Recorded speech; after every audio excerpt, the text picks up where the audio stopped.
In this video, I will show you all the different fees that you have when leverage trading on the platform KuCoin. We will take a look at what fees there are, how high they are. I will show you some examples and a comparison to other exchanges. If you want to get the best sign-up bonus possible on the platform KuCoin, you can simply go down to the video description, click on the link, and you can get up to $700 of bonus, which you can easily pick up. You just need to enter your details right here and you can create your account and claim the best rewards that are possible on KuCoin. Alright, so let's jump right into the futures fees. As you can see, they have different levels depending on how much KuCoin token you hold or how much you've traded in the past 30 days.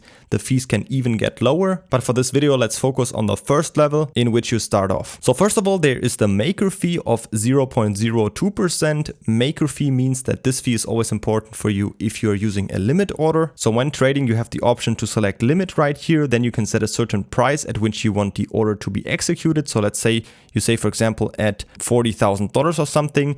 Only if $40,000 is reached, the price goes down, then your order will be executed and then you will have the maker fee. On the other hand, there's also the taker fee, which is a little bit higher at 0.06%. And this fee will always happen if you're using a market order. So if instead of choosing a limit order right here, you choose a market order, then you cannot type in any price because then the order will be executed immediately at the current market price right now. Most of the time I actually use a market order. The downside is that the fee is a little bit higher, although it's still pretty low. But of course, on the other hand, the good thing about it is that you will have a guaranteed execution immediately at the current market price. All right, so let's take a look at this comparison with other exchanges. You can see KuCoin right here with the 0.02% maker fee and the 0.06% taker fee. I also calculated an average of 0.04% for you. And for example, if you open a $10,000 position, you would have to pay a fee of $4. As you can also see, this fee is pretty comparable to pretty much almost any other exchange. There's really not that big of a difference. And I also have to say that 0.04% is definitely still a really low fee.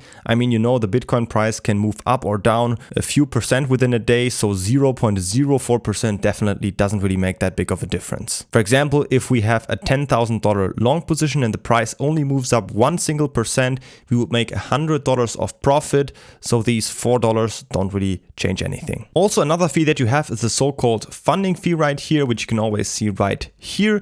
This can be positive or negative. If it's positive, you would have to pay it when you're using a long position and you would actually get it credited if you have a short position. On the other hand, if it's a negative value right here, then you would have to pay it as a short position and you would be credited that amount if you're using a long position. So it's just a funding switch depending on how many people are currently going long and short. It's important to know that this only occurs when this timer right here reaches 0 and you have a position opened at that time. So if I open a position before that timer reaches 0 and I close it before, it doesn't really matter at all to me. And this timer actually has an interval of 8 hours. So every 8 hours this goes to 0 and then it goes back up to 8 hours. And then we have all the fees covered on KuCoin. Don't forget to create an account on KuCoin by using the link down from the video description to get the best sign-up bonus possible, which is up to $700 of welcome bonus that you can easily pick up. Also, if you need other tutorials on KuCoin, you can check out my YouTube channel. I have many more tutorials on how to deposit or how to trade on here. And if you have any other questions, always feel free to ask them in the comments.